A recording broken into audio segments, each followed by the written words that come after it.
यहाँ पर उपस्थित माता पिता स्वरूप सभी अम्मा बाबा को हमारी ओर से कोटि कोटि प्रणाम है। यहाँ के श्रीमान प्रबंधक महोदय जी को भी मेरा नमस्कार है। सावन कृपाल रूहानी मिशन की ओर से मैं आप सभी का आज की इस वर्कशॉप में विनम्र भाव से स्वागत करती हूँ। इससे पहले कि हम अपने इस वर्कशॉप सावन कृपाल रूहानी मिशन का प्रारंभ करें, आइए हम अपने इस मिशन की एक छोटी सी वीडियो देखें। धन्यवाद। निस्वार्थ प्रेम, ये महत्वपूर्ण प्रश्न जैसे कि हम कौन हैं, हम जीवन में किस ओर जा रहे हैं, हम अपने लिए क्या कर रहे हैं, इन सब प्रश्नों के उत्तर हमारे अंदर ही हैं। इन सब के लिए रहमत की एक नजर, प्यार भरी थपकी, प्रभु समान ज्ञान या सरल शब्दों में एक परिपूर्ण आध्यात्मिक सतगुरु संत राजेंद्र सिंह जी महाराज का संदेश दुनिया भर में सभी मत मतांतरों के लोगों को आशा का संचार देता है। वे एक अंतरराष्ट्रीय ख्याति प्राप्त आध्यात्मिक गुरु, ध्यान के विशेषज्ञ, रचनाकार और प्रवचनकर्ता हैं। वे जहां कहीं भी जाते हैं, लोगों को ध्यान के सरल तरीके सिखाते हैं। उनका मानना है कि ध्यान सिर्फ व्यक्तिगत शांति और आध्यात्मिक परिपूर्णता ही नहीं देता, बल्कि ये विश्व शांति का भी एक साधन है। संत राजेंद्र सिंह जी महाराज हर साल शांति और अध्यात्म पर केंद्रित अनेक अंतर्राष्ट्रीय सम्मेलनों की शोभा बढ़ाते हैं।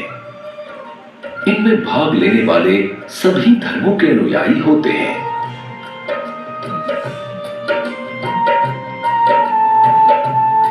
दूसरे बहुत से मतों के अनुयायी, धार्मिक और राजनेता सभी बहुत श्रद्धा से संत जी के वचनों का श्रवण करते हैं। संत राजेंद्र सिंह जी का उद्देश्य परस्पर संवाद के जरिए प्रार्थना और ध्यान के माध्यम से विश्व शांति को बढ़ावा देना है।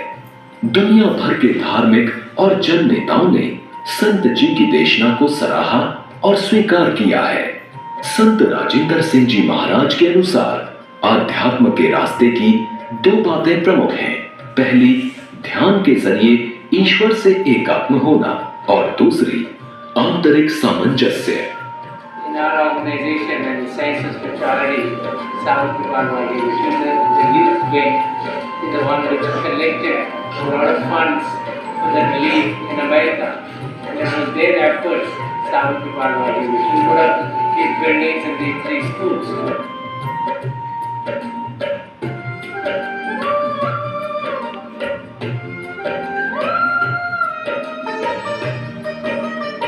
संत राजेंद्र सिंह जी महाराज के सानिध्य में कार्यरत सावन कृपाल रूहानी मिशन में मानव कल्याण के लिए अनेक प्रकार के सेवा कार्य आयोजित किए जाते हैं। प्राकृतिक आपदाओं जैसे गुजरात में आए भूकंप, कश्मीर में आई भयानक बाढ़,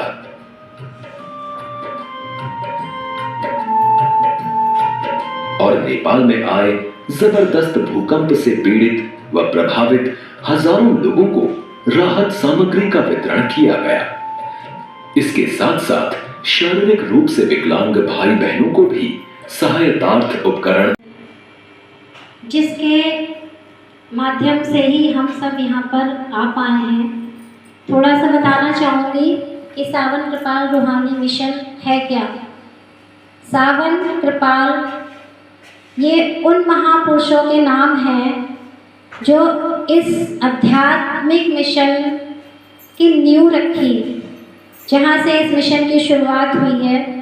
ये हमारे बड़े गुरुओं के नाम हैं, जिसमें एक ही उद्देश्य रहा है, हमारी आत्माओं को परमात्मा से मिलाना। तो आज हमारे इस काशी धाम वृद्धाजन आवास घर बरेली में सावन कृपाल रूहानी मिशन तहे दिल से स्वागत करता है और आज का जो हमारा एक टॉपिक है, gratitude floats our life with happiness, उसके बारे में छोटी सी हम वीडियो सुनेंगे तो थोड़ी कर सकते हैं। इंसान अपने आप के अंदर जो शुक्राने का भाव है कि ये सृष्टि जिसमें कि अब हम इस फिजिकल वर्ल्ड में और इसमें हम इस धरती पर हैं और कई गैलेक्सीज हैं, एकदम छोटा सा पार्ट है और यहाँ पर एक 84 लाख जिया जून है। 84 लाख अलग अलग किस्म की योनियाँ हैं जिसमें कि हमारी आत्मा जा सकती है।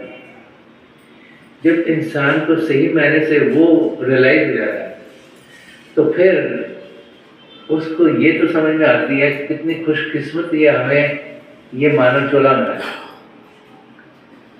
बार बार जब धर्म ग्रंथों को पढ़ते हैं सब हम यही समझाते हैं कि मानव चोले में ही हम असलियत की जानकारी पा सकते हैं, मानव चोले में ही हम अपने आप को जान सकते हैं, मानव चोले में ही हम पिता परमेश्वर को पा सकते हैं।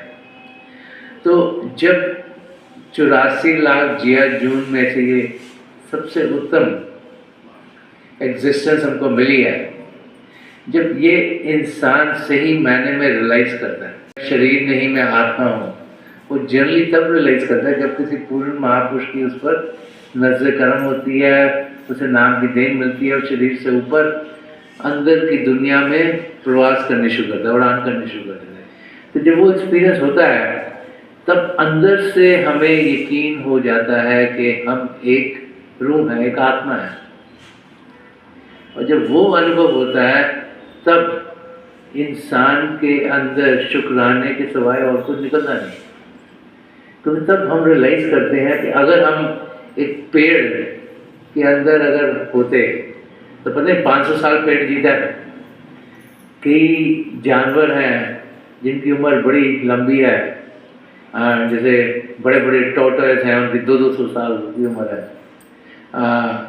कई ऐसी योनियाँ हैं जिनकी लंबी उम्र है और अगर उसमें से फिर कब निकलोगे, कब दूसरी योनि में जाओगे, और अगर एक एक करके सब में से जाना पड़े तो पता है लाखों करोड़ों साल लग जाए इंसान की योनि मिलने के लिए।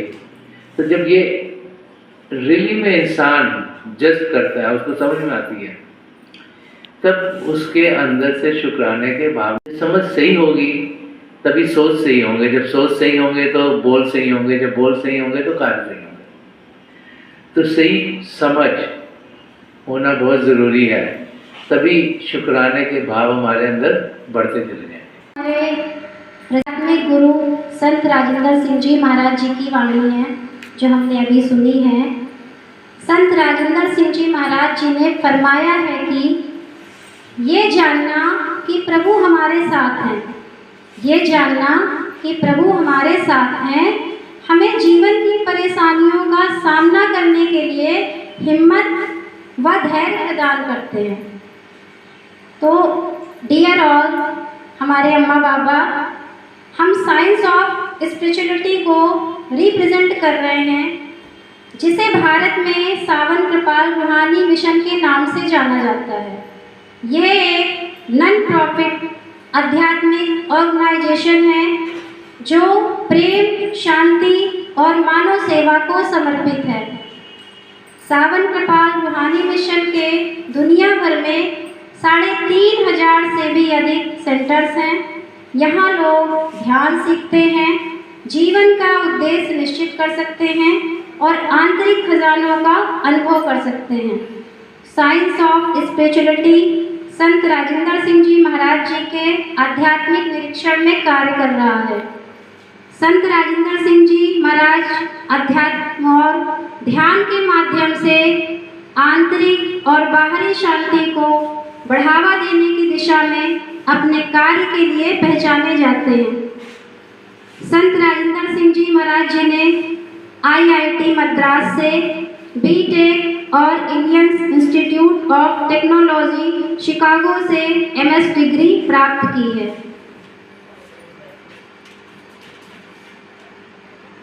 अब मैं आज के स्पीकर मिसेस सुषमा लुथरा जी को इनवाइट करना चाहूँगी, जो हम सबके बीच मौजूद हैं।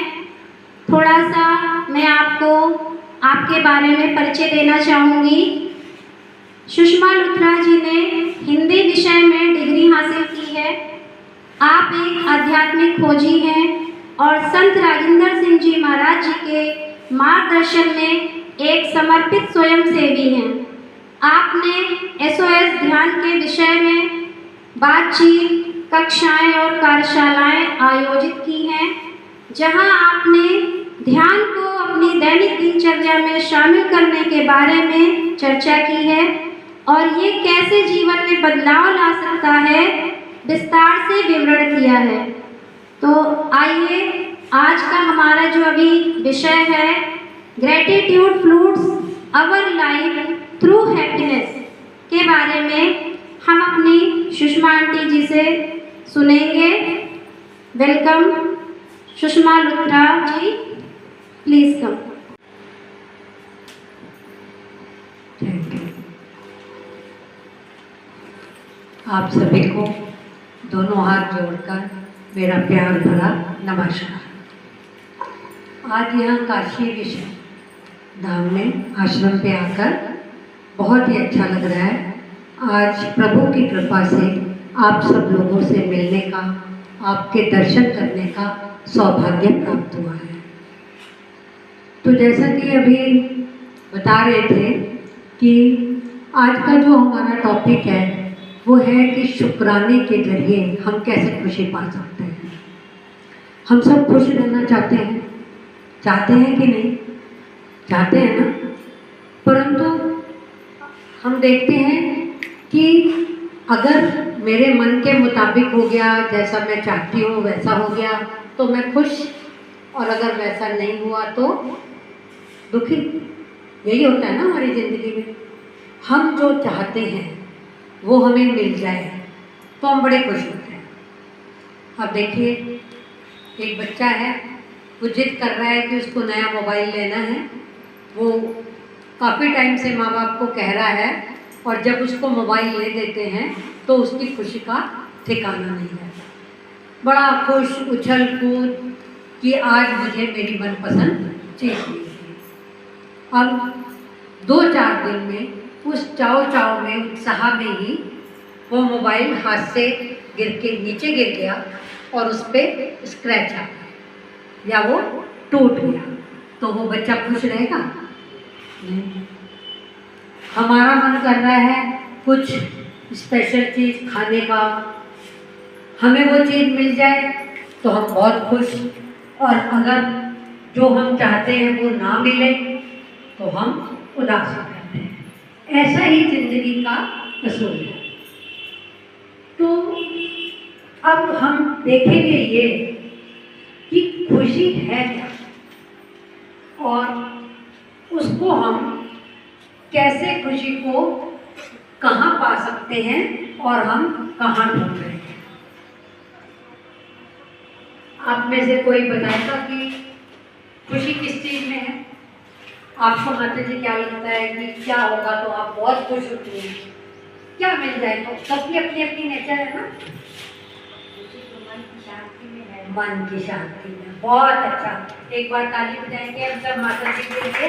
इन्होंने बिल्कुल सही उत्तर दिया कि जब हमारा मन शांत होता है, संतुष्टि में खुशी है। और हम कहाँ ढूंढते हैं? पैसे। मोस्ट ज़्यादातर लोगों का ये होता है कि भाई मैं तो बड़ा दुखी हूँ, मैं बड़ी दुखी हूँ। क्यों? क्योंकि मेरे पास पैसा नहीं है। तो कह लें, भगवान कह लें, खुदा कह लें, अल्लाह कह लें, कुछ भी कह सकते हैं, महावीर स्वामी कह लें। हमारे भारत में बहुत सारे धर्म हैं और हर धर्म अच्छा है, सब में अच्छी बात बताई जाती है। क्या कोई धर्म कहता है कि हम एक दूसरे से लड़ाई झगड़ा करें? नहीं। क्या कोई धर्म कहता है कि हम किसी का हक मारें? नहीं। तो धर्म सारे अच्छे हैं, हमें जो वो अच्छी बात बताते हैं उसको अपने जीवन में लाना है। तो हमने देखा कि पैसे में खुशी नहीं है। मान लीजिए मेरे पास बहुत पैसा है, आज हम देखते हैं कि बहुत बेटा कहता है मुझे फुर्सत नहीं, बहू कहती है मुझे फुर्सत नहीं, बेटियां दामाद बच्चे यहाँ तक कि पोते पोतियाँ और घर के सभी बच्चे सब अपनी अपनी के पढ़ाइयों में सब में इतने व्यस्त हैं कि उनको किसी के पास बैठने का टाइम नहीं। और जब कोई पोता पोती या कोई बच्चा मेरे पास आकर बैठे और प्यारी प्यारी बातें करे अपनी आवाज़ में बतला के, तो कितनी खुशी मिलती है कि नहीं मिलती? सबके साथ ऐसे ही है। तो इसका मतलब कि वो भी खुशी है, स्थायी है। कोई बोलेगा तो हम खुश है, नहीं बोलेगा तो हम याद कर रहे हैं कि देखो पहले तो आती थी बात करती थी, अब तो बोलते भी नहीं। तो अब क्या करें कि हम हमेशा की खुशी पाएं और शुक्राने का जीवन व्यतीत करें। कहते कि जो शुक्राना है ना, वो हमारे पास परमात्मा ने हमें अगर 199 चीजें दी हैं और एक नहीं दी, हम उसी का रोना रोते हैं। जो 99 चीजें दी उनका शुक्र नहीं करते कि हे परमात्मा तुमने मुझे ये दी। उन्होंने कहा कि हमारे पास बहुत कुछ है परमात्मा का दिया हुआ। कैसे? देखो अभी उसमें महाराज जी बता रहे थे कि ये जो मनुष्य चोला मिला है ना, ये सारी जोनियों से उत्तम है। तो कितनी बड़ी परमात्मा की कृपा है कि उसने हमें पेड़ पौधे नहीं बनाया, पशु पक्षी नहीं बनाया, कीड़े मकोड़े नहीं बनाया, जानवर नहीं बनाया, क्या बनाया? इंसान। विवेक अच्छे बुरे की पहचान भी कर लेते हैं। तो मनुष्य जीवन जिसको मिल गया उसके पास किस चीज़ की कमी है? एक नौजवान था, बहुत डिप्रेस हो गया अपनी जिंदगी से, बड़ा दुखी रहने लगा। तो एक दिन एक संत महात्मा के पास गया और उन्हें कहा कि मैं बहुत दुखी हूँ, मैं अपना जीवन खत्म करना चाहता हूँ। उन्होंने कहा बेटा ऐसा काम क्यों करते हो? कहने लगा कि मैं क्या करूँ, ना मेरे पे पैसा है, ना मेरा कोई अपना है, ना मैं कहीं काम मुझे मिलता है, तो मैं कहाँ जाकर बैठता हूँ। उन्होंने कहा तुझे क्या किया? तो वो कहने लगा कि तुम तो सैनिका का बेटा है। कहने लगा क्यों मेरा मजाक उड़ा रहे हो? लड़का सोना बिस्तर सब कुछ मिला हुआ है, तो ये भी तो परमात्मा की कृपा है। शुक्रगुजार हैं कि वो हमें सब कुछ दे रहा है। कहते कि परमात्मा ने जब हमें परमात्मा के ऊपर ना विश्वास रखना चाहिए। जब बच्चा माँ के पेट में होता है तो वहाँ पर उसके हाथ पैर नाक थैंक यू शुक्रिया धन्यवाद, हे परमात्मा तूने बहुत दिया बस अब और ना दे, तू बंद कर दे कहना तो मैं तुझे देना बंद कर दूंगा। उसने कहा ऐसे तो नहीं कह सकता, हर सांस हर ग्रास परमात्मा का दिया हुआ है, वो है तो हम हैं। अगर उसकी दया ना हो तो हमारा तो कुछ वजूद ही नहीं, तो मैं ये बंद नहीं कर सकता। उसने कहा तू परमात्मा ने कहा है तू शुक्राना बंद नहीं करेगा तो मैं तुझे देना नहीं। अब वो भिखारी कहता है मेरे लिए क्या था, मेरे लिए क्या था? तो उसने कहा कि भगवान ने कहा है कि आप थोड़ा सा शुक्राना करना शुरू कर दो तो परमात्मा आप पर बहुत दया करता है। तो वो क्या कहता है, अच्छा शुक्राना किस चीज का? ये फटी हुई लंगोटी मैली गुजरी। अब वो शिकायत कर रहा है, इतने में एक आंधी का झोंका आया और वो धोती भी उड़ाकर ले गई। क्या मतलब है? बढ़ती है और हम मतलब लोगों से लड़ने की हमारे अंदर ताकत आ जाती है। तो उसने कहा क्या हुआ, कोई बीमारी ऐसी नहीं होती, मैं अपनी बीमारी को खुद ही ठीक करूँ। अब जो बेड पे था, चल फिर नहीं पाता था, बिल्कुल उसको अकेला छोड़ दिया गया। वो हर समय परमात्मा का शुक्र है परमात्मा, कोई बात नहीं तूने ये वाली बीमारी तो लगाई, अभी जान तो नहीं ली, शुक्र है तेरा, कोई बात नहीं। अब वो उसी बीमारी को बड़े हंस के झेल रहा है, काट रहा है, बड़ा खुश है, हर हाल में खुश हूँ। तो परमात्मा को भी लगता है। एक तो सबसे पहली बात जो बताई कि जब हम खुश रहते हैं, शुक्रिया करते हैं, तो हमारी बॉडी के अंदर हार्मोन्स रिलीज होते हैं, वो हमें ताकत है। एक तो वो ताकत बड़ी, दूसरी बात वो कोई इसने शिकायत नहीं की, परमात्मा जो थैंक यू करते हैं, शुक्राना करते हैं, उनकी मदद कहते हैं। जो अपनी मदद खुद करते हैं उनकी परमात्मा की मदद करते हैं। एक कदम तो हमें बढ़ाना है ना। तो वो अब अपने आप से कह रहा है कि मैं लड़ूंगा बीमारी से, खुश रहूंगा। अब उसने हर समय परमात्मा का शुक्रिया करना शुरू कर दिया, हर समय खुश रहना शुरू कर दिया। अब जब वो खुश रह रहा है तो उसके अंदर इतनी पावर आती गई कि उसकी बीमारियां अंदर से इम्यून सिस्टम उसका ठीक होना शुरू हो। अब धीरे धीरे धीरे धीरे बिना दवाई के उसकी बीमारी ठीक होनी शुरू हो। अब जब हॉस्पिटल में कहीं भी किसी भी वार्ड में रखा है तो डॉक्टर तो देखने तो जाएगा, कोई नर्स तो जाएगी। उन्होंने देखा अरे ये तो मरने की तरफ था और ये तो ठीक होता जा रहा है। तो उससे पूछा भाई तुम क्या दवाई खा रहे हो? उसने कहा दवाई तो आपने मेरी बंद कर दी। कि फिर? तो उसने कहा कि कोई बात नहीं, आप तो डॉक्टर हो ना, आपने मना कर दिया। मेरा डॉक्टर तो भगवान है, वो तो सबका है ना। मुझे उसने जिंदा रखा है, यही बहुत है। मैं जिस हाल में हूँ खुश हूँ। तो उसकी वो बीमारी कटनी शुरू हो गई और एक दिन वो जल्दी से ठीक हो। पर अब सवाल उठता है कि हम शुक्राना तो करते हैं, परंतु वास्तव में देखें कि हम हैं कौन? मृत इंसान या जानवर देखा होगा, जब कोई मर जाता है तो हम कहते हैं चल बसा। और जो वो इंसान है या जानवर है, ना वो चल सकता है, ना हिल सकता है, ना बोल सकता है, ना खा सकता है, परंतु बॉडी तो उसकी रहती है, कुछ बदला तो नहीं। उतना ही लंबा है, उतना ही चौड़ा है, वैसे ही बाल है, वैसे ही कपड़े पहने हुए हैं। तो क्या चीज़ थी जो उसके अंदर से निकली? तो एक्चुअल में सच्चे रूप में हम परमात्मा का छोटा रूप आत्मा है। वो आत्मा जब तक हमारे शरीर में है ये काम कर सकता है, चल भी सकता है। और वो ताकत निकल गई तो हम कहते हैं इंसान। आत्मा हमेशा रहती है, आत्मा सिर्फ चोला बदलती है, इस शरीर से निकली और दूसरे किसी शरीर में प्रवेश कर गई। अब ये कर्मों के मुताबिक होता है कि अब बूंद में और महासागर के पानी में कोई फर्क है? नहीं है ना। तो आत्मा और परमात्मा में भी कोई फर्क नहीं है। हम छोटे से रूप में हैं, परमात्मा विशाल विराट रूप में है। तो अगर हम आत्मा के लेवल पे जीते हैं तो हमें कोई अपना पता नहीं है। हम जो एक दूसरे का बुरा सोचते करते हैं, तुम और मैं और हूँ, ये मेरा बच्चा है, ये मेरी मम्मी है, ये मेरी बहन है, ये मेरा भाई है, ये मेरे पिताजी हैं, तुम्हारे नहीं है।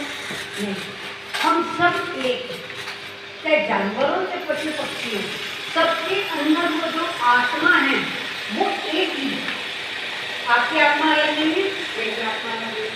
एक नन्ही सी चीटी के अंदर भी वही आत्मा है जो मेरे अंदर है, जो मुझे चला रही है वही चीटी को चला रही है। तो जब हम ये समझ लेते हैं कि हम सब आत्मा हैं तो हम उसी कपड़ा बना क्यों करेंगे? नहीं करेंगे। सबके अंदर उसी परमात्मा को देखेंगे तो सब प्यार से देखेंगे, निर्भर करेंगे। फिर जब हमने ये सोच लिया कि वो आत्मा मेरे अंदर है, परमात्मा मेरे अंदर है, तो अब प्रश्न ये उठता है कि क्या परमात्मा को हम देख सकते हैं? देख सकते हैं परमात्मा को? नहीं देख सकते। हाँ जी, आप देख सकते हैं परमात्मा? हाँ जी, आप बताएंगे परमात्मा को देख सकते हैं? तो आप सभी का कहना है कि परमात्मा को हम नहीं देख सकते।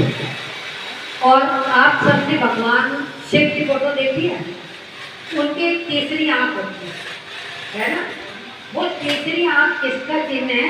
उस आंख से हम परमात्मा को देख सकते हैं।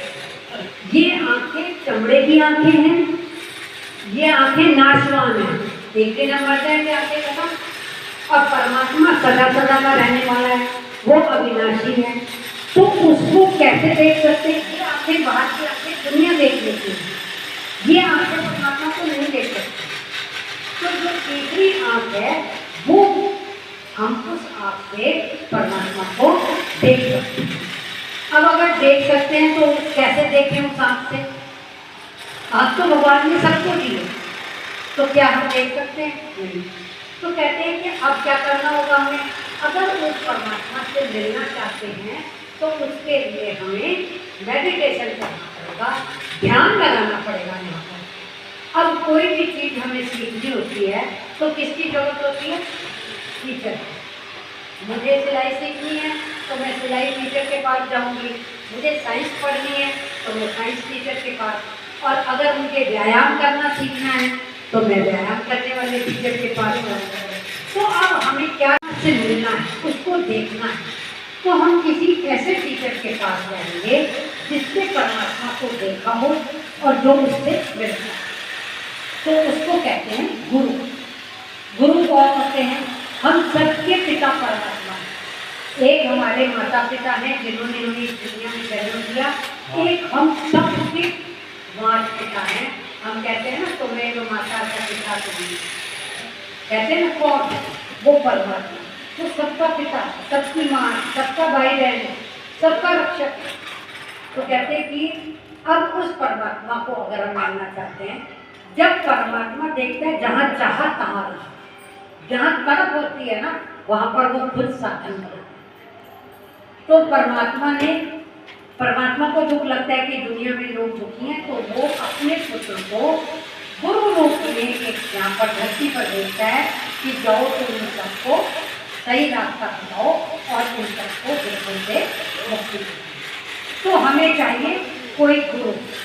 तो अगर अब हम तो गुरु से मेडिटेशन का तरीका सीख लें, कैसे ध्यान लगाना है, कैसे हम परमात्मा को पा सकते हैं, तो हम परमात्मा को पा सकते हैं।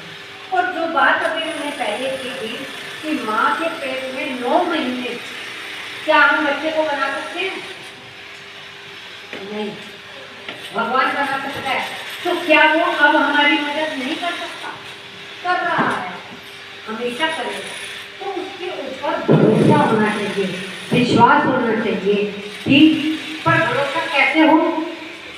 कहते हैं कि आज नहीं, परमात्मा एक ताकत का, एक सत्ता का नाम है, एक पावर है, हायर पावर जो पूरी दुनिया को चला रही है। तो उस हायर पावर का, उस सत्ता को हम महसूस करते हैं कि वो मेरे साथ है, तो हमें जिंदगी का कोई दुख नहीं। हमें लगता है कि प्रभु मेरे साथ है, और जब प्रभु मेरे साथ है तो वो मेरे सब काम पूरे करेंगे। एक बच्चा माँ की गोद में होता है, क्या उसको कोई फिक्र होता है? अगर कोई उसे कहे भी कि तेरी माँ तुझे इंजेक्शन लगवा रही है, तो वो तब भी चुपचाप माँ की गोद में रहेगा, दूसरे के पास नहीं जाएगा। क्यों? उसको पता है कि माँ जो करेगी वो मेरे भले के लिए करेगी। और फिर वो इंजेक्शन का दर्द भी बच्चे को नहीं होता, जरा सा होता है, वो रोता है, और जब माँ उसे अपने कलेजे से लगा लेती है, प्यार करती है, तो वो उस दुख को भी भूल जाता है। तो अगर हम अपने सच्चे माई बाप जो भगवान है, परमात्मा है, उनको हर समय महसूस करेंगे कि वो मेरे साथ है, तो मेरे जीवन में चाहे कितने भी दुख आ जाए मुझे कोई फर्क नहीं। तो उस परमात्मा को कैसे याद रखें, कैसे उसका अनुभव करें, उसके लिए हमें मेडिटेशन करना है। तो मेडिटेशन कैसे करें? अब ये भी तो सीखना पड़ेगा ना। तो कहते हैं कि मेडिटेशन करते हुए हम कोई ऐसा शांत वातावरण ढूंढें जहाँ पर शोरगुल ना हो, और कोई एक आसन एक जगह पर बैठ जाएं, और ऐसे पोस्टर पे बैठें कि जिसमें हम ज़्यादा लंबे समय तक बिना हिले डुले बैठ सकें। आज के टाइम पे जरूरी नहीं है आप चौकड़ी मार के बैठे, आज आप पलंग पर बैठे हो, ऐसे भी कर सकते हो, आप पैर लंबे फैला के बैठे हो, वैसे भी कर सकते हो, आप कुर्सी पे बैठी हैं, कुर्सी पे भी कर सकती हैं, आप सोफे पे बैठे हो, सोफे पे, आप जमीन पे बैठना चाहें जमीन पे भी कर सकते हो, जैसे आपकी इच्छा। शर्त क्या है कि आँख बंद करके बिना हिले डुले ज़्यादा से ज़्यादा समय तक बैठे, बिना हिले डुले। क्यों? देखिए, जब हम भजन ध्यान पे बैठते हैं, आँख बंद करेंगे, ध्यान अपना यहाँ लगाएंगे जहाँ पर पंडित जी टीका लगाते हैं या माताएं बहनें बिंदी लगाती हैं। यहाँ पर हमारी तीसरी आँख है जो अंदर है, बंद है, जब पूर्व गुरु से हमें नामदान मिलता है तो वो जब हमें नामदान देते हैं तो पूर्व गुरु वो होता है, वो केवल मंत्र ही नहीं देता, वो एक्सपीरियंस कराता है, परमात्मा अनुभव कराता है। तो नामदान के वक्त जब वो पीना नहीं है, कोई धूप अगरबत्ती जलाने की जरूरत नहीं है, आंखें बंद करो, ध्यान यहाँ पर टिकाओ, मन को शांत करो, सिमरन में लगा दो, तो क्या होगा, यहाँ पर परमात्मा लाइट के रूप में हमें दिखता है। वो लाइट पहले से ही मौजूद है। जब हम मेडिटेशन करते हैं तो उस लाइट का दर्शन होता है, उससे जुड़ते हैं तो हमें देर के लिए हम तो अभ्यास के लिए बैठते हैं। आप जहाँ भी बैठे हैं आराम से बैठिएगा, अपनी आंखें बंद कर लीजिएगा, ये आईबॉल आंखों के लेने सीधे सामने फोकस में, जैसे हाथ से सामने आप फोकस हो, आंखें बंद करते ही वो भाई बहन जिन्हें नाम की देन मिली आप सिमरन कीजिएगा। और जो भाई बहन नए हैं, आप पिता परमेश्वर की किसी भी जाति नाम का जाप कीजिएगा। जाप मन ही मन करना, ऊंचा नहीं करना। मेरी प्रभु के चरण कमलों में जो पिछली संचय के महापुरुष हैं, हजूर बाबा सावन सिंह जी महाराज, परम संत जवाहर सिंह जी महाराज, अध्यात्म संत दर्शन सिंह जी महाराज, चरण कमलों में यही प्रार्थना है कि जो जो हम सबके लिए बेहतर हो, ये महापुरुष हमें दें, हमें सबके साथ जोड़ें और हमारे भीतर प्रभु की ज्योत के हमें दर्शन करना। थोड़ी देर में मैं आपको इस वायरस से उठाऊँगा और मेरी शुभकामनाएं आप सबके साथ है।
हम शांत होकर हमने उस परमात्मा का ध्यान किया और हमें इतनी शांति मिली, अच्छा लगा, खुशी मिली।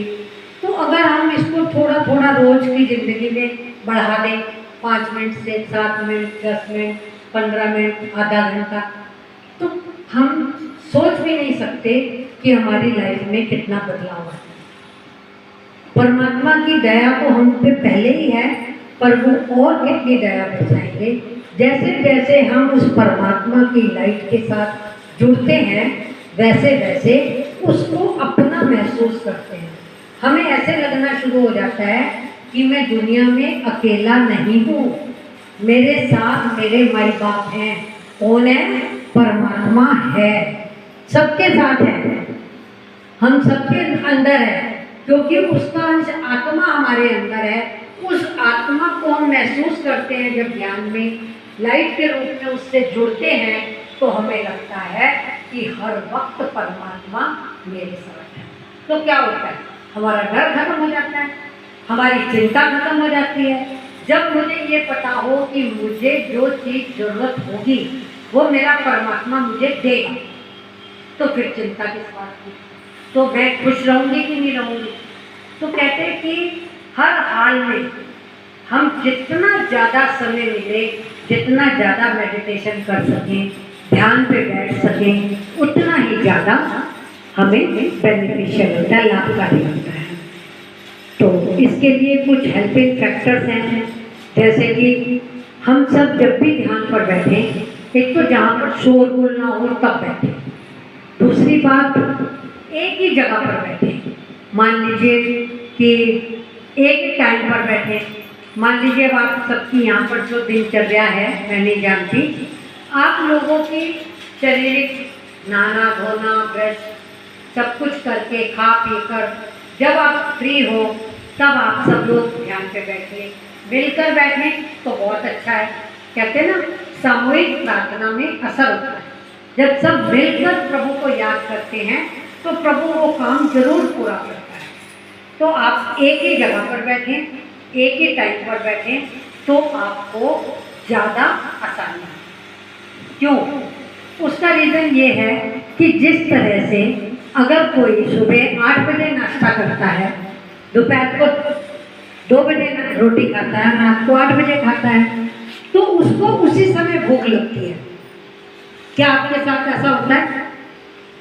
कई लोग सुबह नाश्ता देर से 10 बजे करते हैं तो वो शाम दोपहर को 4 बजे खाना खाते हैं, रात को 10 बजे खाते हैं। अगर उनसे कहो कि चलो भाई 8 बजे खाना तैयार है, खाना खा लो, तो वो कहते हैं अभी तो हमें भूख ही नहीं।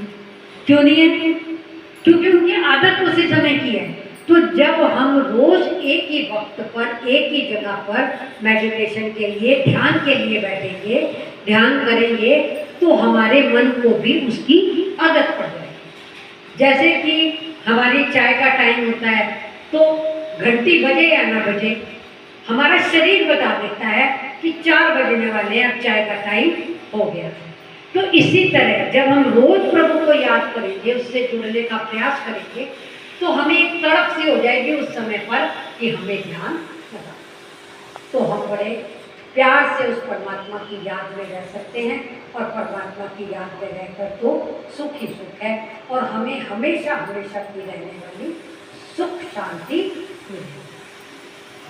मेरे शब्दों के साथ मैं आप सबकी बहुत शुक्रगुजार हूँ कि आप सबने मुझे इतने प्यार के साथ, इतने धीरज के साथ सुना, और आप सबका बहुत बहुत शुक्रिया।